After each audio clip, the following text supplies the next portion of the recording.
ഇത്രയും കണ്ണിൻ്റെ മുമ്പിലിരിക്കുന്ന ദ്വാരപാലകരെ കൊള്ളയടിക്കാൻ ഇവർ മടി കാണിച്ചില്ല എങ്കിൽ ബാക്കിയുള്ള അമ്പലങ്ങളിൽ നിന്ന് എന്തൊക്കെ കട്ട് കാണും. ദേവസ്വം ബോർഡിന് ജാഗ്രത കുറവുണ്ടായതോ വീഴ്ച പറ്റിയതോ അല്ല. ദേവസ്വം ബോർഡ് അയ്യപ്പൻ്റെ സ്വർണം മോഷ്ടിച്ചു. ഇപ്പോൾ ഒറിജിനൽ നമ്മുടെ കയ്യിലില്ല.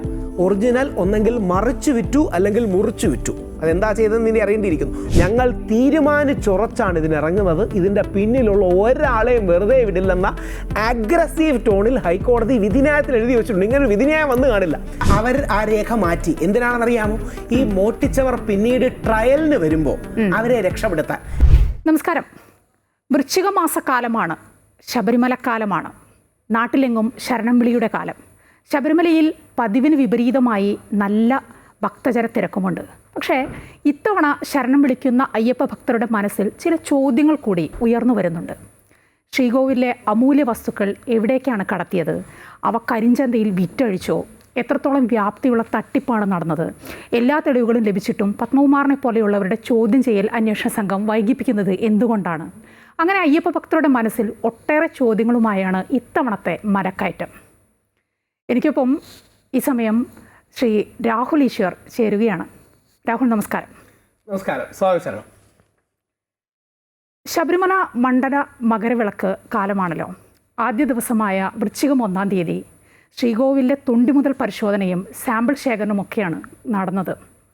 അന്വേഷണ ഉദ്യോഗസ്ഥർക്ക് യാഥാർത്ഥ്യം കണ്ടെത്തേണ്ടതുണ്ട്, കോടതിക്ക് റിപ്പോർട്ട് കൊടുക്കേണ്ടതുണ്ട്. അതിൻ്റെ ഭാഗമായാണ് ഈ പരിശോധനയൊക്കെ നടന്നത്. ഭക്തി നിർഭരമായ ഒരു തീർത്ഥാടന കാലത്തിൻ്റെ തുടക്കത്തിൽ തന്നെ ഇങ്ങനെയൊരു അവസ്ഥയിലേക്ക് പോകേണ്ടി വന്നതിന് ആരാണ് ഉത്തരം പറയേണ്ടത്? മായാജി, ഏറ്റവും കൂടുതൽ വേദനയോടെ പറയട്ടെ, ശബരിമലയിൽ ഇപ്പോൾ ഇരിക്കുന്ന സ്വർണത്തിലെ പല കാര്യങ്ങളും ഡ്യൂപ്ലിക്കേറ്റാണ്. ഡ്യൂപ്ലിക്കേറ്റ് എന്ന വാക്ക് ഭക്തർക്ക് വേദന ഉണ്ടാക്കുന്നതാണ്. അതുകൊണ്ട് റെപ്ലിക്ക എന്ന് പറയാം. ഇനി ഡ്യൂപ്ലിക്കേറ്റ് എന്ന് വിളിച്ചാലും റെപ്ലിക്ക എന്ന് വിളിച്ചാലും വിജയമല്യ തന്ന 24 ക്യാരറ്റ് സ്വർണത്തിൽ പതിഞ്ഞ ചെമ്പ് പാളികൾ ഇപ്പോൾ അവിടെ ഇല്ല. ആ സ്വർണ്ണപ്പാളികളടക്കം മോഷണം നടത്തിയിരിക്കുന്നു എന്നുള്ളതാണ്. രണ്ടാമത്തെ പോയിന്റ് ഓർക്കുക, ചമ്പൽ കൊള്ളക്കാർ പോലും അവരുടെ അമ്പലങ്ങളിൽ നിന്ന് മോഷ്ടിക്കുകയില്ല. ഞാനിത് ആലങ്കാരികമായി പറയുന്നതല്ല. അതായത് KK മുഹമ്മദ് അടക്കമുള്ള വളരെ പ്രമുഖ ചരിത്രത്തിനോട് താല്പര്യവും ആർക്കിയോളജിയോട് താല്പര്യമുള്ളവർ ഡോക്യുമെൻ്റ് ചെയ്തിട്ടുള്ളൊരു കാര്യമാണ്. അതായത് ചമ്പൽ കൊള്ളക്കാർ അവരുടെ അമ്പലങ്ങളിൽ നിന്ന്, സംരക്ഷിത സ്മാരകങ്ങളിൽ നിന്ന് ഒരു ദ്രോഹവും ചെയ്തില്ല, ഒന്നും ഓടുന്നു മോഷ്ടിക്കുകയില്ല. പക്ഷേ നമ്മുടെ തിരുവിതാംകൂർ ദേവസ്വം ബോർഡ് ശബരിമലയിൽ നിന്ന് സ്വർണം മോഷ്ടിച്ചിരിക്കുന്നു എന്നുള്ളതാണ് സത്യം. ഇനി ഏത് തിരുവിതാംകൂർ ദേവസ്വം ബോർഡ്? നമ്മുടെ ചരിത്രത്തിൽ മഹാനായ ഭാരതകേസരി മന്നത്ത് പത്മനാഭൻ ഇരുന്ന ബോർഡാണ്. അല്ലെങ്കിൽ പിന്നീട് കേരള മുഖ്യമന്ത്രിയായി മാറിയ ലോകഗുരുവായ ശ്രീനാരായണ ഗുരുദേവൻ്റെ ശിഷ്യനായിരുന്ന ശ്രീ ആർ ശങ്കർ ഇരുന്ന ബോർഡാണ്. അത്രയും വലിയൊരു സ്ഥാപനത്തിൻ്റെ പ്രസിഡന്റിനെ കേരള ചരിത്രത്തിൽ ആദ്യമായിട്ടാണ് ഒരു ദേവസ്വം ബോർഡ് പ്രസിഡന്റ് അറസ്റ്റ് ചെയ്യപ്പെടുന്നത്. അത് വാസു സാറാണ്. അല്ലെങ്കിൽ ഇനിയും അതേപോലെ ചിലരിലേക്ക് എത്തുമെന്ന് പറയുന്നു. എത്താതിരിക്കട്ടെ, പക്ഷേ എത്തുമെന്നാണ് പറയുന്നത്. അപ്പോൾ ഏറ്റവും വേദനാജനകമാണ് 1250ഓളം ക്ഷേത്രങ്ങളെ മാനേജ് ചെയ്യുന്ന, ഇന്ത്യയിൽ തന്നെ ലോകത്തിൽ തന്നെ ഏറ്റവും തീർത്ഥാടകർ വരുന്ന 5 സ്ഥലങ്ങളിൽ ഒന്നായ ശബരിമലയിൽ നിന്ന് സ്വർണം മോഷ്ടിക്കപ്പെട്ടു. കണ്ണിൻ്റെ മുമ്പിൽ നിന്ന് ഇവർ സ്വർണം അടിച്ചു മാറ്റി എന്നുള്ളത് വേദനാജനകമായ സത്യമാണ്. 30.291 കിലോഗ്രാമാണ് വിജയമല്യ 1998 99 കാലങ്ങളിൽ വ്യത്യസ്ത കാര്യങ്ങളിലായി ഗോൾഡ് ക്ലാഡ് ചെയ്തിരിക്കുന്നത്. ഇപ്പോൾ യഥാർത്ഥത്തിൽ അവർ ചെയ്തിരിക്കുന്നത് സ്വർണം പൂശുകയാണ്. അതായത് നമ്മൾ സാധാരണക്കാർക്ക് ഗോൾഡ് ക്ലാഡിങ്ങും സ്വർണം പതിച്ചതും സ്വർണം പൂശിയതും കണ്ടാൽ വ്യത്യാസം മനസ്സിലാകില്ല. സ്വർണം പതിക്കുന്നതിന് 2 കിലോ, 1 കിലോ, 1.5 കിലോ തുടങ്ങിയത് വേണം. സ്വർണം പൂശാൻ 200, 300, 400 ഗ്രാം മതി. അതായത് സ്വർണം പൂശുകയും ഒറിജിനൽ എടുത്ത് മുറിച്ച് വിൽക്കുകയോ മറിച്ച് വിൽക്കുകയോ ചെയ്തിരിക്കും. അപ്പോൾ ആൾക്കാർക്ക് തോന്നും എത്ര വലുതാണ് ഇതിൻ്റെ സ്കാം. ഇപ്പം ബഹുമാനപ്പെട്ട ഹൈക്കോടതിയാണ് ഈ വിഷയത്തിലെ ഹീറോ. ഹൈക്കോടതി കഴിഞ്ഞാൽ നിങ്ങൾ മാധ്യമങ്ങളാണ്. എനിക്കൊരു രാഷ്ട്രീയ പാർട്ടിയോടും ബഹുമാനക്കുറവല്ല, എല്ലാവരോടും ആദരവാണ്. പക്ഷേ CPMൻ്റെ ഭാഗത്തു നിന്ന് പല ആൾക്കാരും ആദ്യ ദിവസങ്ങളൊക്കെ പറഞ്ഞിരുന്നത് ചില ജാഗ്രത കുറവുകളുണ്ടായി, ചില ശ്രദ്ധക്കുറവുകളുണ്ടായി എന്നുള്ളതാണ്. ദേവസ്വം ബോർഡിൻ്റെ ഭാഗത്തു നിന്ന് ഒരു ജാഗ്രത കുറവും ഉണ്ടായിട്ടില്ല. മായാജിയുടെയോ എൻ്റെയോ വീട്ടിൽ ഒരു കള്ളൻ കയറി 10 പവൻ മോട്ടിച്ച കള്ളന് ജാഗ്രത കുറവുണ്ടായി നമ്മൾ പറയൂ? കള്ളൻ എന്തോ വീഴ്ച പറ്റി നല്ലല്ലോ പറയുന്നത്. നമ്മുടെ സ്വർണം മോട്ടിച്ചു, കള്ളൻ്റെ മിടുക്ക് ഇൻ കോട്ട്സ് ആണത്. അതേപോലെ ദേവസ്വം ബോർഡിന് ജാഗ്രത കുറവുണ്ടായതോ വീഴ്ച പറ്റിയതോ അല്ല. ദേവസ്വം ബോർഡ് അയ്യപ്പൻ്റെ സ്വർണം മോഷ്ടിച്ചു. ആരാ പറയുന്നത്? ഹൈക്കോടതി എഴുതി വെക്കുകയാണ്. അതായത് ഹൈക്കോടതി ഈ ഒബിറ്റർ ഡിക്റ്റ അല്ലെങ്കിൽ ഈ നിരീക്ഷണം നടത്തുമല്ലോ, വാക്കുകളാൽ നിരീക്ഷണം നടത്തുന്നതല്ല. ഹൈക്കോടതി വിധിന്യായത്തിൽ എഴുതി വച്ചിരിക്കുന്നത് heist and plunder of Ayyappas gold എന്നാണ്. അതായത് നമ്മൾ മണി ഹെയ്സ്റ്റ് ആണ് മുമ്പ് കേട്ടിട്ടുള്ളത്. അതേപോലെ ഹൈസ്റ്റ് എന്ന് പറഞ്ഞാൽ കൊള്ള, കവർച്ചയും കൊള്ളയും അയ്യപ്പൻ്റെ സ്വർണ്ണത്തിൽ നടന്നു. ഇനിയും ഹൈക്കോടതി എഴുതി വച്ചിരിക്കുന്നത് ഓരോ ഭക്തൻ്റെയും മനസ്സാണ്. ഞങ്ങൾ തീരുമാനിച്ചുറച്ചാണ് ഇതിനിറങ്ങുന്നത്, ഇതിൻ്റെ പിന്നിലുള്ള ഒരാളെയും വെറുതെ വിടില്ലെന്ന അഗ്രസീവ് ടോണിൽ ഹൈക്കോടതി വിധിന്യായത്തിൽ എഴുതി വെച്ചിട്ടുണ്ട്. ഇങ്ങനൊരു വിധിന്യായം വന്നു കാണില്ല.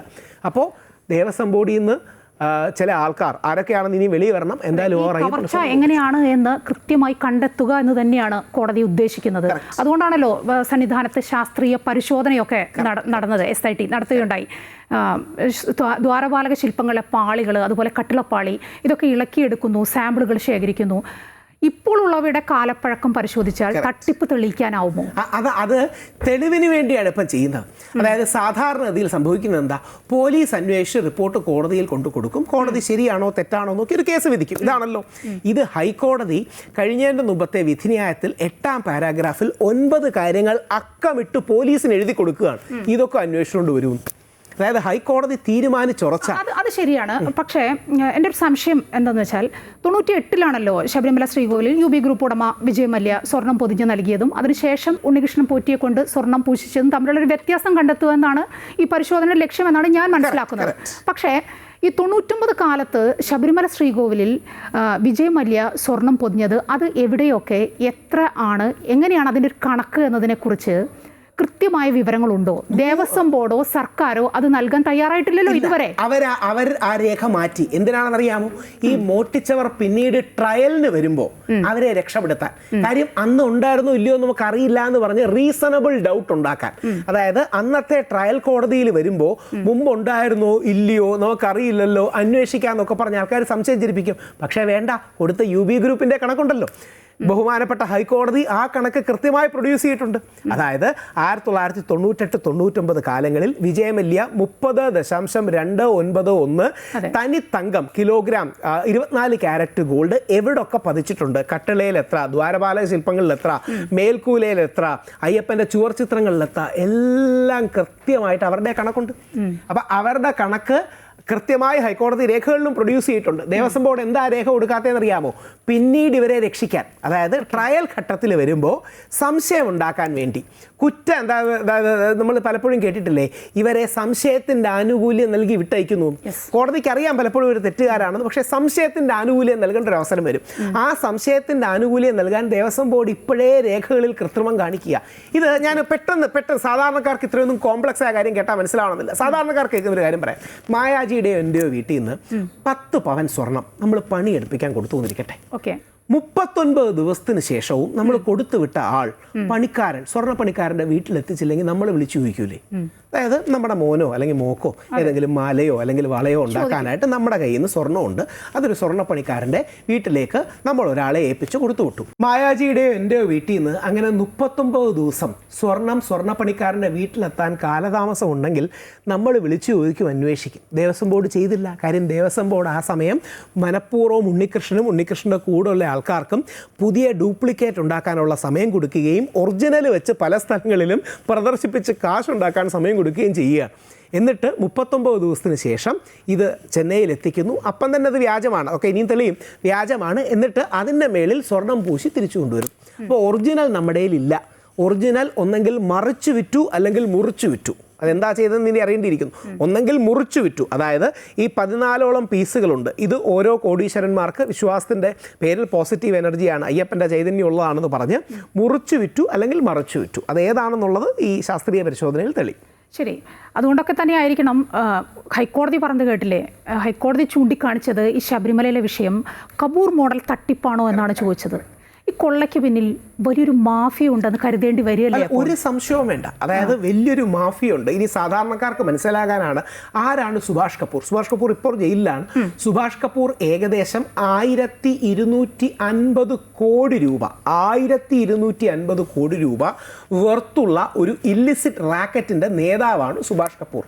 സുഭാഷ് കപൂർ ഈ ബന്ധമായിട്ട് ഇതിൻ്റെ പേരിലാണ് പിടിയിലാകുന്നത്. അതായത് സേക്രഡ് റിലിക്സ്, സാധാരണ ഭാഷയിൽ പറഞ്ഞാൽ വിശുദ്ധമായ വിശുദ്ധമായ റിലിക്സ്, വിശ്വാസത്തോട് ബന്ധപ്പെട്ട, ഡിവിനിറ്റിയോട് ബന്ധപ്പെട്ട ഈ റിലിക്സ്, നമ്മുടെ നാട്ടിലാണെങ്കിൽ വിഗ്രഹങ്ങൾ, പഴയ പ്രധാനപ്പെട്ട കാര്യങ്ങൾ, അല്ലെങ്കിൽ അമ്പലത്തോടോ പവിത്രമായ കരുതുന്നതിനോട് ബന്ധപ്പെട്ട കാര്യങ്ങൾ, ഇതിന് അന്താരാഷ്ട്ര മാർക്കറ്റിൽ വലിയ വിലയുണ്ട്. ഇതിനെ ഫിൻടെക് എന്ന് പറയുന്ന, അല്ലെങ്കിൽ ഫിൻഷോട്ട്സ് എന്ന് പറയുന്ന ഒരു റിസർച്ച് സ്ഥാപനം പറയുന്നത് ലോകതലത്തിൽ ഏകദേശം 56,000 കോടി രൂപയുടെ മാർക്കറ്റാണുള്ളത്. എല്ലാ രാജ്യങ്ങളിൽ നിന്നുള്ളതിന് 56,000 കോടിയാണ് ഉള്ളത്. ഇപ്പോൾ ഇന്ത്യയിൽ 2021 ഔദ്യോഗികമായി അമേരിക്കയിൽ നിന്ന് മാത്രം ഏകദേശം 200ഓളം ഇതേപോലെ സേക്രഡ് റിലിക്സ് തിരിച്ചെത്തി. അതിനെല്ലാം കൂടെ വില 125 കോടി രൂപയാണ്. അപ്പോൾ ഈ വിശുദ്ധമായ കാര്യങ്ങളെ ഈ രീതിയിൽ വിദേശത്ത് വിറ്റ് അതിൽ നിന്ന് വരുമാനം ഉണ്ടാക്കുന്ന ഒരു ഇൻ്റർനാഷണൽ മാഫിയ ഉണ്ടായിരിക്കണം. എന്തായാലും ഒരു കാര്യം ആലോചിച്ച് നോക്കൂ, ഏതാനും കോടികൾക്കോ ദശലക്ഷങ്ങൾക്കോ വേണ്ടി ഇത്രയും വലിയ തട്ടിപ്പാരെങ്കിലും ചെയ്യൂ. കാര്യം എത്ര പേർക്ക് വീതിച്ചു കൊടുക്കാനുണ്ട്? ഒരാൾക്കല്ലല്ലോ, എത്ര പേർക്ക് വീതിച്ചു കൊടുക്കാനുണ്ട്. അപ്പോൾ ബോധപൂർവമായി ഈ രീതിയിൽ സംഭവിച്ചിരിക്കുന്നു. അതിൻ്റെ പിന്നിൽ ദേവസ്വം ബോർഡ് കൊടുക്കൽ കേട്ടപ്പോൾ ഞാനൊന്ന് ഇടപെടുകയാണ്. ആരൊക്കെയായിരിക്കും വീതിച്ചെടുത്തിട്ടുണ്ട്? അവിടെയാണ് എനിക്കത് പറയുന്നതിൽ ഒരു മടിയില്ല. കാരണം നമുക്ക് ഒരു പാർട്ടിയോടും താല്പര്യവും എല്ലാവരും ബഹുമാനമേ ഉള്ളൂ. അതായത് ഇതൊരു തെഫ്റ്റ് ബൈ പോളിസിയാണ്. തെഫ്റ്റ് ബൈ പോളിസി എന്ന് പറഞ്ഞാൽ നയപരമായ ഒരു കൊള്ളയാണ്. ഇതിന്റെ പിന്നിൽ ദേവസ്വം ബോർഡ് ഉണ്ടെന്ന കാര്യത്തിൽ സംശയമില്ല. അപ്പോൾ ഈ ദേവസ്വം ബോർഡിന്റെ പിന്നിൽ ആരാണ്? മാഫിയകൾ കാണാം, പ്രസന്റ് സർക്കാർ കാണാം. അതായത് ഇടതുപക്ഷ ഗവൺമെൻറ്, കുറച്ചുകൂടെ പച്ചയ്ക്ക് പറഞ്ഞാൽ ശ്രീ പിണറായി വിജയൻ്റെ ഗവൺമെൻറ്റിന് ബന്ധം തന്നെ ഇതിനുണ്ട്. വേറൊന്നും കൊണ്ടല്ല, ശ്രീ പിണറായി വിജയൻ്റെ അടുത്ത ആളാണ് ശ്രീ വാസു. ശ്രീ വാസുവിനെയാണ് അന്ന് ശബരിമല യുവതി പ്രവേശനത്തിൻ്റെ പ്രക്ഷോഭം നടക്കുമ്പോൾ മുഖ്യമന്ത്രി നേരിട്ട് ഡൽഹിയിലേക്ക് അയക്കുന്നത്. അന്ന് പത്മകുമാർ സാറ് ഞങ്ങളെയും പിണറായി വിജയൻ സഖാവിനെയും ബാലൻസ് ചെയ്യാൻ നോക്കിക്കൊണ്ടിരിക്കുന്ന സമയമാണ്. പുള്ളിക്കുള്ളിൽ വിശ്വാസമുണ്ട്, എന്നാൽ CPM-നെ തള്ളി പറയാൻ പറ്റുന്നില്ല, മുഖ്യമന്ത്രിയെ തള്ളി പറയാൻ പറ്റുന്നില്ല, എന്നാൽ അയ്യപ്പനെ തള്ളി പറയാൻ പറ്റുന്നില്ല. അപ്പം പുള്ളി ഇടയ്ക്ക് നിന്ന് ബുദ്ധിമുട്ടുന്ന സമയമാണ്. മുഖ്യമന്ത്രി എന്ത് ചെയ്തു എന്ന് പറഞ്ഞാൽ എല്ലാം രേഖപ്പെടുത്തപ്പെട്ട കാര്യങ്ങളാണ്. ഞാൻ ഡൽഹിയിൽ അതിന് ശേഷമുണ്ട്. വാസു സാറിനെ ഡൽഹിയിലേക്ക് പറഞ്ഞു വിട്ട് സുപ്രീം കോടതി അഫിഡവിറ്റിൽ എഴുതാത്ത കാര്യങ്ങൾ ദേവസ്വം അഡ്വക്കേറ്റിനെ കൊണ്ട് വാദിപ്പിച്ച് ശബരിമലയെ കേസ് തോപ്പിക്കാൻ നോക്കി. അന്ന് യഥാർത്ഥത്തിൽ NSS, ഹൈന്ദവ പ്രസ്ഥാനങ്ങൾ, ഞങ്ങളടക്കമുള്ള ഒരുപാട് പേര് അവിടെ ശക്തമായ പ്രതിരോധം ഉയർത്തിക്കൊണ്ടാണ് ഈ അയ്യപ്പൻ നൈഷ്ഠിക ബ്രഹ്മചാരിയാണെന്നൊക്കെയുള്ള ഒരു വാദം ഉയർത്താൻ കഴിഞ്ഞത്. നമ്മുടെ ലോകഗുരുവായ മാതാ അമൃതാനന്ദമയി ദേവിയും പിന്നീട് വ്യക്തമായി പറയുന്നുണ്ട്, അമ്പല സംവിധാനം വേറെയാണ്, നിങ്ങൾക്കിത് മനസ്സിലാവണോ നമ്മ സൂചിപ്പിക്കുന്നുണ്ട്. അതായത് അത് വിശ്വാസ പദ്ധതി വേറെയാണ്. ഇത് പക്ഷേ കോടതിയിൽ ആരെങ്കിലും റേസ് ചെയ്യണ്ടേ? നമുക്ക് TV ഇരുന്ന് എനിക്കൊക്കെ പറയാം, പക്ഷേ കോടതിയിൽ നമുക്ക് റേസ് ചെയ്യാൻ പറ്റുമോ? സീനിയർ അഡ്വക്കേറ്റ് വേണ്ടേ? അപ്പോൾ ആലോചിച്ച് നോക്കണം, ദേവസ്വം ബോർഡിൻ്റെ അഡ്വക്കേറ്റ് അയ്യപ്പനെതിരെയാണ് വാദിച്ചത്. ശബരിമല ദേവസ്വം ബോർഡിൻ്റെ അഡ്വക്കേറ്റ് ശബരിമലയെ തോപ്പിക്കാൻ, അയ്യപ്പനെ തോപ്പിക്കാനാണ് വാദിച്ചത്. പക്ഷേ ഒരുപക്ഷെ ഇന്ത്യ കണ്ട ഏറ്റവും വലിയ വിശ്വാസ പ്രക്ഷോഭങ്ങളിലൊന്നിലൂടെ നമുക്ക് ആ വിധിയെ അതിജീവിക്കാൻ കഴിഞ്ഞു. 4-1 എന്നുള്ള സുപ്രീം കോടതിയുടെ വിധിന്യായം ഇന്നേ വരെ ഇന്ത്യയുടെ ചരിത്രത്തിൽ മാറിയിട്ടില്ല. മുമ്പ് മാറിയിട്ടുള്ള 2-0 ഒരു വെർഡിക്റ്റ് മാറിയിട്ടുണ്ട്. പക്ഷേ 4-1 എന്ന വിധിന്യായം നമ്മുടെ നാട്ടിലെ അയ്യപ്പ വിശ്വാസികൾ, ഹിന്ദു സമൂഹം, വിശ്വാസി സമൂഹം, മലയാളികൾ അതിജീവിച്ചത് നമ്മുടെ വലിയ പോരാട്ടവീരിയാണ്.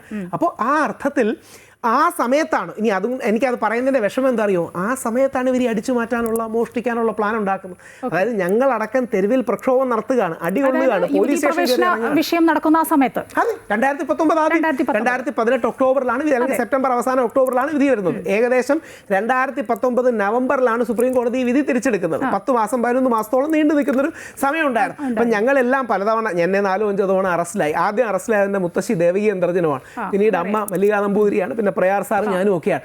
അപ്പോൾ ഞങ്ങളടക്കം 5-6 തവണ അറസ്റ്റ് ചെയ്യപ്പെട്ടു, പ്രക്ഷോഭങ്ങൾ നടത്തുകയാണ്. ഇന്ത്യയിലെ 12 സംസ്ഥാനങ്ങളിൽ പ്രക്ഷോഭം നടത്തി. ലോകത്തിലെ 6 രാജ്യങ്ങളിൽ ഇതുമായിട്ട് ജാഥകളും മറ്റും പ്രൊട്ടസ്റ്റുകളും മറ്റും നടന്നു. ഈ സമയത്ത് ഞങ്ങൾ അയ്യപ്പന് വേണ്ടി അടികൊള്ളുമ്പോൾ അയ്യപ്പൻ്റെ സ്വർണ്ണം അടിച്ചു മാറ്റാനാണ് വാസു സാറും ദേവസ്വം ബോർഡുമായിട്ട് ബന്ധപ്പെട്ട ആൾക്കാർ ചെയ്തത്. അപ്പോൾ അതിന് അയ്യപ്പൻ കൊടുത്തതാണ്. ആ അയ്യപ്പൻ കൊടുത്തത് ഹൈക്കോടതി വഴിയാണ് എന്നുള്ളതാണ് എൻ്റെ കൗതുകം. അപ്പോൾ ഈ അടിച്ചു മാറ്റിയ സ്വത്ത് അത് കൃത്യമായി എവിടെയൊക്കെയാണെന്നുള്ളതിനെ കുറിച്ചൊരു ധാരണയുണ്ട് രാഹുൽ? ബ്രോഡ്ലി ഒരു ധാരണയുണ്ട്. ഇനി അത് പറയുന്നത് എന്തുകൊണ്ടാണെന്നറിയാം, ഇത് കേട്ടോണ്ടിരിക്കുന്നവർ അമൃത TVയുടെ പ്രേക്ഷകർ മനസ്സിലാക്കേണ്ടതേ, എൻ്റെ കയ്യിൽ നിന്നിട്ട് ഞാൻ അനുമാനിച്ച് ചിന്തിച്ച് ഇങ്ങനെ ആയിരിക്കുമെന്ന് പറയുന്നതല്ല. ഹൈക്കോടതിയുടെ വിധിന്യായം 7-8ഓളം ഇടക്കാല വിധിന്യായങ്ങളിൽ ഹൈക്കോടതി അക്കമിട്ടെഴുതുന്ന കാര്യങ്ങളിൽ നിന്ന് ഒരു വരി കൂടുതൽ ഞാൻ പറയുന്നില്ല. ഹൈക്കോടതി രേഖപ്പെടുത്തുന്ന കാര്യങ്ങളാണ്. സ്വർണം മോഷണം പോയി എന്ന് ഹൈക്കോടതി രേഖപ്പെടുത്തുന്നുണ്ട്. ദേവസ്വം ബോർഡിൻ്റെ ഉന്നത കേന്ദ്രങ്ങൾക്ക് ഇതിൽ പങ്കുണ്ടെന്ന് രേഖപ്പെടുത്തുന്നു. പറഞ്ഞപ്പോഴാണ് SITയുടെ അന്വേഷണത്തിൽ പത്മകുമാറിൻ്റെ ഒരു അറസ്റ്റ് നമ്മൾ പ്രതീക്ഷിക്കുന്നുണ്ട്. പക്ഷെ അത് വൈകിക്കുകയാണ്. പത്മകുമാറിനെ വിളിച്ചിട്ടില്ല, ചോദ്യം ചെയ്തിട്ടില്ല, അതിലേക്കൊന്നും കടന്നിട്ടില്ല. മുൻപ് പത്മകുമാറും ഭരണസമിതി അംഗങ്ങളും 8ാം പ്രതിസ്ഥാനത്ത് എന്ന് പറഞ്ഞ FIR വന്ന സമയത്ത് ഞങ്ങളൊക്കെ പത്മകുമാറിനോട് ചോദിച്ചിട്ടുണ്ട് ഇതേക്കുറിച്ചൊക്കെ. അപ്പോഴൊക്കെ അദ്ദേഹം പറയാതെ പറയുന്നത് എൻ്റെ തലയ്ക്ക് വെക്കാൻ നോക്കണ്ട, എനിക്ക് പറയാൻ വേറെയും കുറേ കാര്യങ്ങളുണ്ട് അങ്ങനെയാണെങ്കിൽ എന്നാണ് പറയുന്നത്.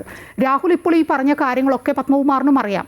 ഒരു പക്ഷേ പത്മകുമാർ അത്തരം കാര്യങ്ങൾ പുറത്തു വിട്ടാലോ എന്ന് വെച്ചുകൊണ്ടാണോ പത്മകുമാറിന്റെ അറസ്റ്റ് വൈകുന്നത്? നല്ല സാധ്യതയുണ്ട്. എനിക്ക് പത്മകുമാർ സാറിനോട് പറയാനുള്ളത്, എനിക്ക് അദ്ദേഹത്തെ ഇഷ്ടമാണ്. ഞാൻ പല വേദികളിലും പറഞ്ഞിട്ടുണ്ട്, ഞങ്ങളെ ശബരിമല പ്രക്ഷോഭരെ സഹായിച്ച വ്യക്തിയാണ്. ഞങ്ങളെ ശബരിമലയിലേക്ക് എന്നെയും മുത്തശ്ശി അമ്മയൊക്കെ കയറ്റിവിടാൻ സഹായിച്ച സാറാണ്. അദ്ദേഹം 1 മാസത്തെ ശമ്പളം തരാമെന്ന് പറഞ്ഞിട്ടുണ്ട്. എല്ലാ രീതിയിലും സപ്പോർട്ട് ചെയ്യണം. സാറിന് എന്തെങ്കിലും അങ്ങനെ അറസ്റ്റ് ഉണ്ടാവുകയാണെങ്കിൽ എനിക്ക് വേദനയും വിഷമമേ ഉള്ളൂ. പക്ഷേ നമ്മളെല്ലാം അയ്യപ്പനിലാണല്ലോ ബന്ധപ്പെട്ടിരിക്കുന്നത്. ഇനി സാറിന് വേറെ എന്തെങ്കിലും അങ്ങനെ പറയാനുണ്ടെങ്കിൽ അദ്ദേഹം തുറന്നു പറയണം. He should come clean. ഈ സമയത്തല്ലാതെ ഏത് സമയത്താണ് പറയുന്നത്? കാര്യം സാധാരണക്കാരൻ ഞങ്ങൾ നോക്കും. എനിക്ക് അദ്ദേഹത്തെ ബഹുമാനത്തോടെ തന്നെ പറയുകയാണ്. അദ്ദേഹത്തെ ഹരിവരാസനം എഴുതിയ കുടുംബമാണ്, വലിയ ഫാമിലിയാണ്, ആദരവാണ്, ഇഷ്ടമാണ്. പക്ഷേ അദ്ദേഹം ആലോചിക്കേണ്ട കാര്യം, അല്ലെങ്കിൽ അദ്ദേഹത്തെ സപ്പോർട്ട് ചെയ്യുന്നവർ ആലോചിക്കേണ്ട കാര്യം, സാധാരണക്കാരെന്ത് ധരിക്കണം? ദേവസ്വം പ്രസിഡന്റിൻ്റെ അടക്കമുള്ള യോഗത്തിൽ ശബരിമലയിൽ നിന്ന് എടുത്തുകൊണ്ട് പോകുന്നത് ചെമ്പ് പാളികളാണെന്ന് രേഖപ്പെടുത്തും. സ്വർണ്ണ പാളികൾ, കിലോ കണക്കിന് സ്വർണ്ണം. ഈ തരിമ്പും തുമ്പും സ്വർണ്ണമല്ല, കിലോ കണക്കിന് സ്വർണ്ണമുള്ള സാധനങ്ങളെ ചെമ്പ് പാളികളെന്ന് രേഖപ്പെടുത്തുന്നത് ദേവസ്വം പ്രസിഡന്റ് അറിഞ്ഞില്ലേ? അവിടെ ഉള്ള സാധനം ചെമ്പല്ല സ്വർണ്ണമാണെന്ന് അദ്ദേഹത്തിന് അറിയില്ലേ? ആർക്കറിയാത്ത കണ്ണിന് മുമ്പിൽ കാണുന്ന കാര്യങ്ങളല്ലേ? 39 ദിവസം എടുത്തുകൊണ്ട് പോയിട്ട് ചോദിക്കാതിരുന്നത് സ്വാഭാവികമായ സംശയങ്ങൾ ഉണ്ടാക്കില്ലേ? ആരാണ് ഈ ഉണ്ണികൃഷ്ണൻ? അയാളെ പോറ്റിന്ന് ഞാൻ വിളിക്കാറില്ല. ഈ ഉണ്ണികൃഷ്ണൻ ആരാണ്? നല്ല ഒരുപാട് പോറ്റിമാരുണ്ട്. ആ പോറ്റിമാർക്കും കൂടെ നാണക്കേടാണ്. ആരാണ് ഈ ഉണ്ണികൃഷ്ണൻ? എന്തുദ്ദേശം ഇയാളെ കൊടുത്തു വിടുന്നത്? 2, ഉണ്ണികൃഷ്ണന് സ്വന്തമായിട്ട് തീരുമാനം എടുക്കാൻ കഴിയുമോ? 2.5 കിലോഗ്രാം വേണ്ട, ഇനി 300 ഗ്രാം മതിയും. ഇത്രയും കാലം 2.5 കിലോഗ്രാം വാതിലിരുന്നല്ലോ, ഇനി 2.5 കിലോഗ്രാം തനി തങ്കം വേണ്ട, സ്വർണം പൂശിയാൽ മതി എന്ന് ഉണ്ണികൃഷ്ണൻ തീരുമാനം എടുക്കാൻ കഴിയൂ? എത്ര ചോദ്യങ്ങൾ വരുന്നു. ഹൈക്കോടതി ചോദ്യങ്ങൾ ചോദിക്കുന്ന പ്രസക്തമല്ലേ? ഇനിയും വേറെ ആരെങ്കിലും ഇതിൻ്റെ പുറകിലുണ്ടെങ്കിൽ അദ്ദേഹം പറയണം. ഈ സമയത്ത് പറഞ്ഞില്ലെങ്കിൽ ഇവൻ എപ്പോഴാണ് പറയുന്നത്? വാസു സാറ് ഞാനും ഈ വിഷയം ഉണ്ടായതിനു ശേഷം 1-2 പ്രമുഖ ചാനലിൽ ചർച്ചയ്ക്കിരുന്നു. വാസു സാറ് ഭയങ്കര കോൺഫിഡൻ്റ് ആയിരുന്നു. ഞാൻ വാസു സാറിനോട് ഇതേ ചോദ്യങ്ങൾ ചോദിച്ചു. വാസു സാർ എവിടെയാണ്? അതൊക്കെ അറിയണമെന്ന് പല കാര്യങ്ങളും പറയാം. എന്നിട്ട് 2024 ഒക്ടോബർ 2, അതൊരു ഗാന്ധി ജയന്തി ദിനത്തിൽ ഈ ഉണ്ണികൃഷ്ണൻ ഇദ്ദേഹത്തിന് എഴുത്തയക്കുകയാണ്, വാസു സാറിന് എഴുത്തയക്കുകയാണ്, എൻ്റെ ബാക്കി സ്വർണ്ണമുണ്ട്, എന്ത് ചെയ്യണം? രേഖ ഉണ്ടാക്കുകയാണ് ഇതൊക്കെ. അതായത് എന്താ മാഡം സംഭവിച്ചതെന്ന് അറിയാമോ? ഇയാൾ ഇതിൻ്റെ പേരിൽ ഒരുപാട് പേരുടെ നിന്ന് സ്വർണം വേറെ മേടിച്ചു. അതായത് ശബരിമലയിൽ ഞങ്ങൾ പുതിയതായിട്ട് സ്വർണം പൂശുകയാണ്, വേണമെന്ന് പറഞ്ഞു ഒരുപാട് പേര് സന്തോഷത്തോടെ കൊടുത്തു. ഈ എല്ലാവരോടും ഇയാൾ എന്ത് പറയാന്നറിയാമോ? നിങ്ങളുടെ സ്വർണ്ണം വെച്ചിരിക്കുന്നതിന്. നാളെ ശബരിമലയിൽ 10 പേര് ഒന്നിരിക്കട്ടെ സ്വർണ്ണം കൊടുത്ത 10 പേരോടും പറയാം നിങ്ങളുടെയാണ് വെച്ചിരിക്കുന്നത്. അപ്പോൾ ആ സ്വർണ്ണം അടിച്ചു മാറ്റി, അത് വേറെ. പക്ഷേ ആയിക്കോട്ടെ, ഒറിജിനൽ എവിടെ?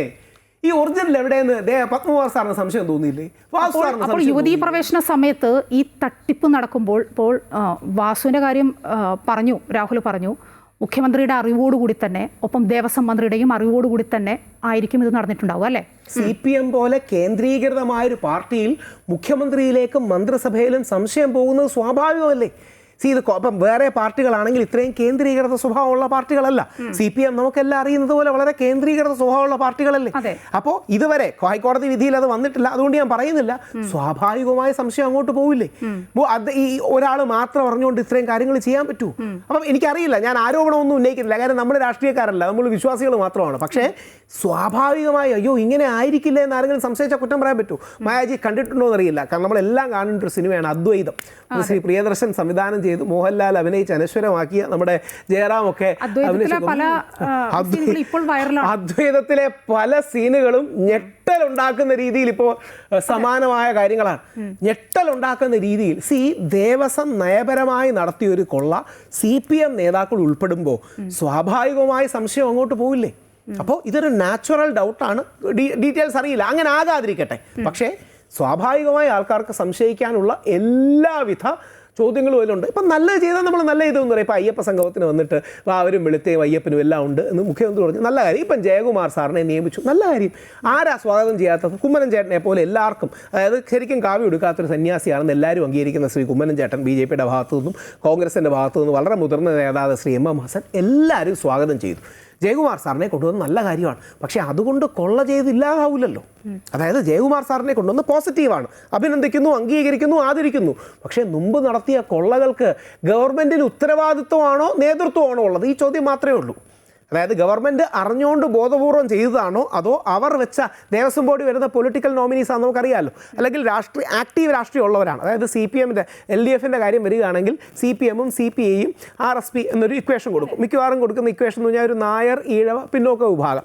സുധാകർ സാർ വന്നതിന് ശേഷമാണ് ഈ റിസർവേഷൻ ആംഗിളും കൂടെ കൊണ്ടുപോകുന്നത്. അപ്പം പിന്നോക്ക വിഭാഗത്തിലെ വനിതയായിരിക്കും മിക്കവാറും കൊടുക്കുക. ഈ ഒരു ഇക്വേഷൻ എല്ലാവരും ചെയ്തതിന് തെറ്റൊന്നുമില്ല, നല്ലതാണ്. എല്ലാവരും വേണം, നമ്മുടെ അമ്പലങ്ങളിൽ എല്ലാവരും വേണം, എല്ലാ സമുദായങ്ങളും വേണം, ഹിന്ദു ഐക്യത്തിൻ്റെ കേന്ദ്രങ്ങളാകണം അമ്പലങ്ങൾ. എന്നാൽ മോഷണം എന്നുള്ളത് ഒരു കാരണവശാലും ജസ്റ്റിഫൈ ചെയ്യാൻ കഴിയാത്തൊരു കാര്യമല്ലേ. ഈ ദേവസ്വം ബോർഡിനൊരു നിയമാവലിയൊക്കെ ഉണ്ടല്ലോ, അതൊക്കെ പാലിച്ചുകൊണ്ടാണ് മുന്നോട്ട് പോകുന്നതെങ്കിൽ എല്ലാം കാറ്റിൽ പറത്തി. അതായത് ഉദാഹരണം, ദേവസ്വം മാനുവലിൽ ശബരിമലയിൽ സാധനം എടുത്തുകൊണ്ട് പോകുന്നത് എഴുതി വെച്ചിട്ടുണ്ട്. വൈകിട്ട് 6 മണി ആയാൽ അപ്പോൾ പണി നിർത്തണമെന്നും തിരിച്ചു വെക്കണമെന്നും അടുത്ത ദിവസം എങ്ങനെ തുടങ്ങണമെന്നും വരെ എഴുതിയിട്ടുണ്ട്. എല്ലാം കാറ്റിൽ പറത്തി 39 ദിവസം അറിയാത്ത രീതിയിൽ കൊടുത്തുവിട്ട് എന്നിട്ട് ഹൈക്കോടതി എഴുതി വെച്ചിരിക്കുന്ന വിധിയാണ്. 2025 ഇത് വീണ്ടും ചെയ്യാൻ ഉദ്ദേശിച്ചത് 2019 കൊള്ള മറയ്ക്കാനാണോ എന്ന് സംശയിക്കേണ്ടിയിരിക്കുന്നു. അതായത് സിമ്പിളായി നാട്ടുകാർ പറഞ്ഞാൽ മനസ്സിലാക്കേണ്ടത്, ഒറിജിനൽ തങ്കമുണ്ട്. ഈ തങ്കം ഒരിക്കലും ചെമ്പ് തെളിയില്ല. കാര്യം ഇത് ഗോൾഡ് പ്ലേറ്റഡ് ആണ്, ഗോൾഡ് ക്ലാഡഡ് ആണ്. കൃത്യമാക്കുക, ഗോൾഡ് ക്ലാഡഡ് ആണ്. അതായത് ഒരു ഷീറ്റ് ലെങ്ത്തിൽ, ഹൈക്കോടതി വിധിനകത്തുണ്ട്, ഷീറ്റ് ലെങ്ത്തിൽ ഇങ്ങനെ അട്ടിയടുക്കി വെച്ചിരിക്കും. അപ്പോൾ അങ്ങനെ ആകുമ്പോൾ ഒരു കാരണവശാലും ചെമ്പ് തെളിയില്ല. ഗോൾഡ് പ്ലേറ്റിംഗ് എന്ന് പറഞ്ഞാൽ കുറച്ച് കാലം കഴിഞ്ഞ് ചെമ്പ് തെളിയാൻ സാധ്യതയുണ്ട്. അപ്പോൾ ഇവരുടെ പ്ലാൻ എന്ന് പറഞ്ഞാൽ ചെമ്പ് തെളിയുമ്പോൾ ഇടയ്ക്കിടയ്ക്ക് വീണ്ടും എടുത്തുകൊണ്ട് പോയി ഗോൾഡ് പ്ലേറ്റ് ചെയ്യാം, അപ്പം കുറേ കാശ് കിട്ടും. നമ്മുടെ ഈ ബഹുമാനത്തോടെ പറയണം, ഈ PWDയിലെ റോഡ് കോൺട്രാക്ടർമാരുണ്ട്. അപ്പോൾ ഇടയ്ക്കിടയ്ക്ക് നമ്മൾ ഇതേ റോഡ് തന്നെ വീണ്ടും പണിയാമല്ലോ എന്ന് പറയുന്ന മോഡലിൽ ഇടയ്ക്കിടയ്ക്ക് ഇതേ സ്വർണ്ണം തന്നെ വീണ്ടും ഗോൾഡ് പ്ലേറ്റ് ചെയ്യാമല്ലോ. ഇത് സാധാരണ നമുക്ക് എന്തെങ്കിലും അറിയാമായിരുന്നു? എനിക്കറിയില്ല. ഞാൻ ഇതിനു മുമ്പ് ഗോൾഡ് ക്ലാഡിങ്ങും ഗോൾഡ് പ്ലേറ്റിംഗും തമ്മിലുള്ള വ്യത്യാസം എനിക്കറിയില്ലായിരുന്നു. അവിടുത്തെ തന്ത്രിക്കോ മേശാന്തിക്കോ ബാക്കി ആർക്കെങ്കിലും അറിയാവോ? ഈ കള്ളത്തരം ചെയ്യുന്നവരല്ലേ ഇതെല്ലാം നോക്കി വെക്കുക. ശരിക്കും തിരിച്ചൊരു നിമിഷം ആലോചിച്ച് നോക്കിയേ, തിരിച്ച് വരുന്നപ്പോൾ 2.25 കിലോയ്ക്ക് അറിയുമോ എന്ന് ചോദിച്ചപ്പോഴാണ് സാധാരണക്കാരുടെ ഒരു സംശയം, പൊതുവെ നാട്ടിലൊക്കെ ഉള്ളൊരു സംശയമാണ് അതിപ്പോൾ. ഈ ശ്രീകോവിലിൽ ഇത്ര വലിയൊരു തട്ടിപ്പ് നടക്കുമ്പോൾ അത് തട്ടിപ്പാണെന്ന് അറിഞ്ഞിട്ടൊന്നും ആയിരിക്കില്ല, പക്ഷേ ഈ സ്വർണ്ണപ്പാളികളൊക്കെ അഴിച്ചു മാറ്റുന്നു, അത് സ്വർണം പൂശാനാണെന്ന് പറഞ്ഞ് കൊണ്ടുപോകുന്നു. ഇങ്ങനെയൊക്കെ ചെയ്യുമ്പോൾ സാധാരണ രീതിയിൽ ശബരിമലയിൽ ഞാൻ മനസ്സിലാക്കിയിട്ടുള്ളത്, ശ്രീകോവിലിനുള്ളിലെ എന്തെങ്കിലും കാര്യങ്ങൾ അങ്ങനെ ചെയ്യുമ്പോൾ ദേവനോട് ചോദിച്ച്, അങ്ങനെയാണല്ലോ അതിനൊരു ആചാരം. അപ്പോൾ തന്ത്രിയാണ് അവിടെ ചോദിക്കുന്നത്, അനുവാദം കൊടുക്കുന്നത്. അങ്ങനെയാണ് ഇപ്പോൾ വൃശ്ചികം 1-ാം തീയതി ഇപ്പോൾ അങ്ങനെ നടന്നപ്പോൾ അവിടെ അഴിച്ചു മാറ്റിയപ്പോൾ അപ്പോഴും അങ്ങനെയാണല്ലോ, ദേവനോട് അനുമതി ചോദിക്കുന്നു, അത് തന്ത്രി വഴിയാണ്. അപ്പോൾ തന്ത്രി അറിഞ്ഞുകൊണ്ട് തന്നെയാണ് ഇതൊക്കെ അവിടെ നടന്നിരിക്കുന്നത്. തന്ത്രി സ്വർണ്ണപ്പണിക്കാരനല്ല. അതായത് യഥാർത്ഥത്തിൽ തിരിച്ചാലോചിച്ച് നോക്കൂ, നമ്മളിപ്പം ഗോൾഡ് ക്ലാഡിങ് 2.5 കിലോഗ്രാമിൻ്റെ ഗോൾഡ് ക്ലാഡിങ് കൊണ്ടുപോയി കുറച്ചുകൂടെ മെച്ചമാക്കി 3 കിലോഗ്രാം ഗോൾഡ് ക്ലാഡിങ്ങായി തിരിച്ചു വെച്ചു. ആർക്കെങ്കിലും എതിർപ്പുണ്ടോ? 1.5 കിലോഗ്രാം ദ്വാരപാലക ശില്പങ്ങളിലിരിക്കുന്നു. അത് കുറച്ചുകൂടെ ഭംഗിയാക്കി കുറച്ചുകൂടെ കൂടുതൽ സ്വർണം 1.5 എന്നുള്ള 2 കിലോഗ്രാം ആക്കി മെച്ചപ്പെടുത്തി കുറച്ചുകൂടെ ആണ് അവിടെ കൊണ്ടുവച്ചെങ്കിൽ ആർക്കെങ്കിലും എതിർപ്പുണ്ടോ? അതിൽ നിന്ന് അടിച്ചു മാറ്റുമെന്ന് തന്ത്രിക്ക് അറിയില്ലല്ലോ, മേശാന്തിക്ക് അറിയില്ലല്ലോ, പൂജാകാര്യങ്ങൾക്ക് അറിയില്ലല്ലോ. അതായത് നമ്മുടെ ഹിന്ദു അമ്പല വിശ്വാസപ്രകാരം, ആഗമങ്ങൾ പ്രകാരം ദേവൻ്റെ പിതാവാണ് തന്ത്രി, ritualistic father of the deity. അതാണ് തന്ത്രി എന്ന് പറയുന്ന പ്രീസ്റ്റിൻ്റെ, സുപ്രീം പ്രീസ്റ്റിൻ്റെ സ്ഥാനം. ആ തന്ത്രിയെ സപ്പോർട്ട് ചെയ്യുന്ന ആളാണ് മേൽശാന്തി. ഈ തന്ത്രിയും മേൽശാന്തിയും ഒക്കെ പൂജ, ആചാര, വിശ്വാസ കാര്യങ്ങളിൽ മാത്രമാണ് പരമാധികാരി. നേരെ മറിച്ച് ദേവസ്വം ബോർഡാണ് അഡ്മിനിസ്ട്രേറ്റീവ് കാര്യങ്ങളിലെ പരമാധികാരി. ഒരു സാധാരണ ഉദാഹരണം, ഇന്ന പൂവ് പൂജയ്ക്ക് വേണം എന്ന് ആര് തീരുമാനിക്കും? തന്ത്രി തീരുമാനിക്കും. പക്ഷേ ഇത് എവിടെ നിന്ന് മേടിക്കുന്നു എന്ന് ദേവസ്വം ബോർഡാണ് തീരുമാനിക്കുന്നത്. അതായത് എത്ര വേണമെന്ന് തന്ത്രി പറയും, അത് കൊണ്ടുവരുന്ന വഴിക്ക് ദേവസ്വം ബോർഡുകാർ അഴിമതി കാണിച്ചാൽ തന്ത്രിക്ക് എന്താ ഉത്തരവാദിത്വം? അപ്പം ഇത് മനഃപൂർവ്വം തന്ത്രിയുടെ പേര് CPM-യുമായിട്ട് ബന്ധപ്പെട്ടവർ വലിച്ചടയ്ക്കുന്നത് ഫോക്കസ് ഒന്ന് തെറ്റിക്കാനാണ്. ഇപ്പോൾ CPM-ൻ്റെ ഇടയ്ക്ക് ഞാൻ പാർട്ടിയെ പറയല്ലോ കേട്ടോ, പക്ഷേ അതിൽ ആൾക്കാർ പറയുന്ന വാദമാണ് നമ്മൾ 1999 തൊട്ടുള്ള കാര്യങ്ങൾ അന്വേഷിക്കുമെന്ന്. ഞാൻ പറഞ്ഞു അത് മാത്രമാക്കണ്ട, നമുക്ക് അയ്യപ്പൻ്റെ ചരിത്രത്തിലേക്ക് പോയി 1000 വർഷമായിട്ടുള്ള കാര്യങ്ങൾ ആലോചിക്കാം, അതിനൊന്നും പ്രശ്നമില്ല. പക്ഷേ ജൂലൈ 19 ജൂലൈ 20 നടന്ന കൊള്ളയിൽ, 2019 ജൂലൈ 19 ജൂലൈ 20 നടന്ന കൊള്ളയിൽ എന്ത് സംഭവിച്ചു എന്ന് ആ ദിവസങ്ങളിൽ ആദ്യം അന്വേഷിക്കണം. അതിനുശേഷം മതി ബാക്കി. ഈ ബാക്കിയെല്ലാം പറയണമെന്ന് പറയുമ്പോഴേ മാക്സിമം ഡിലേ ചെയ്യുക. 20 വർഷങ്ങളിൽ എന്ത് സംഭവിച്ചു എന്നൊക്കെ പറഞ്ഞ് ചോദിക്കുന്നതിൻ്റെ കാര്യം എങ്ങനെയെങ്കിലും ഡിലേ ചെയ്യിക്കാനുള്ള തന്ത്രമാണ്. അതെ, ഇനിയിപ്പോൾ ഡിസംബർ 3-നാണെന്ന് തോന്നുന്നു ഇനിയിപ്പോൾ കോടതി കേസ് പരിഗണിക്കുക. എൻ്റെ ഒരു ഓർമ്മ അങ്ങനെയാണ് കേട്ടത്. കുറച്ച് ദിവസങ്ങൾ കൊടുത്തിട്ടുണ്ട്. പക്ഷേ SIT അപ്പോഴേക്കും റിപ്പോർട്ട് സമർപ്പിക്കേണ്ടതുണ്ട് കോടതിക്ക് മുന്നേ. ഈ പരിമിതമായ സമയത്തിനുള്ളിൽ SITക്ക് അത് എളുപ്പമാണോ? അതുകൊണ്ട് അന്വേഷണ സമയം മാറ്റിക്കൊടുക്കാനല്ലേ സാധ്യത? ചിലപ്പോൾ ഒന്ന് നീട്ടി നൽകാൻ നല്ല സാധ്യതയുണ്ട്. അത് നീട്ടി നൽകാൻ സാധ്യതയുണ്ട്. ഇതുവരെ ലഭ്യമായ ഇതിൻ്റെ അനധിസാധാരണമായ, അനന്യസാധാരണമായ നടപടി എന്ന് പറഞ്ഞാൽ കോടതി ഉദ്യോഗസ്ഥരെ ഹാൻഡ് പിക്ക് ചെയ്തു. എന്നിട്ട് കോടതി ഉദ്യോഗസ്ഥരോട് തങ്ങൾക്ക് നേരിട്ട് റിപ്പോർട്ട് നൽകാൻ ഇൻ ക്യാമറയായിട്ട്, അതായത് വേറെ ആരുമില്ല, ഇൻ ക്യാമറയായിട്ട് തീരുമാനിച്ചു. അതായത് ഒരു കാരണവശാലും സർക്കാർ ഇടപെടാൻ പാടില്ല എന്ന് പറയുന്ന ശക്തമായ നിലപാട് നിലപാട് ഹൈക്കോടതിക്കുണ്ട്. അത് വലിയ ആശ്വാസകരമാണ്. യഥാർത്ഥത്തിൽ അയ്യപ്പസ്വാമിയെ അവിടെ കാവലിരിക്കുന്നത് ഈ 2 ജഡ്ജിമാരാണ്. അയ്യപ്പസ്വാമിയും കേരളത്തിലെ എല്ലാ അമ്പലങ്ങൾക്കും കാവൽ യഥാർത്ഥത്തിൽ ഹൈക്കോടതിയാണ്. അവരുടെ പോരാട്ടമാണിത് വെളിയിൽ കൊണ്ടുവന്നത്. വൈക്കത്ത് ഇതേപോലെ 255 ഗ്രാം പോയി എന്നുള്ള വാർത്ത വെളിയിൽ വന്നു. ബാക്കി പല സ്ഥലങ്ങളിൽ നിന്നും പോയി. എൻ്റെ പെറ്റീഷനിലാണ് തിരുവിതാംകൂർ ദേവസ്വം ബോർഡിൽ റൈറ്റ് ടു ഇൻഫർമേഷൻ കൊണ്ടുവരുന്നത്. അന്ന് PRO ആയിരുന്ന മുരളി സാറിനെ PIO ആയിക്കൂടെ, പബ്ലിക് ഇൻഫർമേഷൻ ഓഫീസറായിക്കൂടെ നിയമിച്ചു. അതിൻ്റെ കാര്യമെന്ന് പറഞ്ഞാൽ അത്രമാത്രം കൊള്ളയും ആവശ്യമില്ലാത്ത കാര്യങ്ങളുമാണ് മേടിക്കുന്നത്. എന്നിട്ട് ഇത് മറിച്ച് വയ്ക്കുകയും ചെയ്യും. അതായത് നമ്മുടെ അമ്പലങ്ങൾ, നമ്മുടെ ഹിന്ദു ക്ഷേത്രങ്ങൾക്കുള്ളൊരു ഗതികേടാണ്. അതായത് നമ്മുടെ മുസ്ലിം സഹോദരന്മാർക്ക് അവരുടെ പള്ളിയും ക്രിസ്ത്യൻ സഹോദരന്മാർക്ക് അവരുടെ പള്ളിയും എത്ര നന്നായിട്ട് സ്വയം കൊണ്ടുപോകാൻ പറ്റും. പക്ഷേ നമുക്ക് മാത്രമല്ലേ ഈ ഗതികേടുള്ളൂ. അപ്പം രാഷ്ട്രീയത്തിൽ സ്ഥാനം കൊടുക്കാൻ പറ്റാത്തതെന്നാൽ നീ ദേവസ്വം ബോർഡ് പ്രശ്നമായിക്കോ എന്ന് പറയുന്ന ഗതികേട് നമ്മൾ ഹിന്ദുക്കൾക്ക് മാത്രമല്ലേ ഉള്ളൂ. അപ്പോൾ അതിൻ്റെ ഘടനാപരമായൊരു പ്രശ്നം കൂടിയാണ്. നിറയെ ക്ഷേത്രങ്ങളുണ്ട്, അവിടെയൊക്കെ ഇതുപോലെ എനിക്ക് അങ്ങനെ സംഭവിക്കാതിരിക്കട്ടെ. സംശയിച്ചാൽ കുറ്റം പറയാൻ പറ്റുമോ?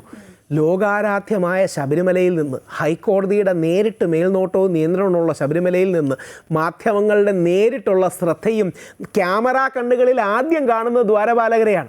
അതായത് നമ്മുടെ വിശ്വാസപ്രകാരം വിഗ്രഹങ്ങളിലേക്ക് നേരെ നമ്മൾ ഫോട്ടോയും നമ്മുടെ ക്യാമറയൊന്നും എടുക്കില്ല. അങ്ങനെയാണ് അറിയാതെയെങ്കിലും മാളികപ്പുറം അമ്മയുടെ വന്നുകൊണ്ടാണ് പ്രസിഡന്റ് ദ്രൗപദി മുർമു അവരുടെ ഫോട്ടോ ഡിലീറ്റ് ചെയ്തത്. അപ്പോൾ അത്രമാത്രം നമ്മൾ കെയർഫുള്ളാണ്. ദ്വാരപാലകരെ പക്ഷേ കാണിക്കാം.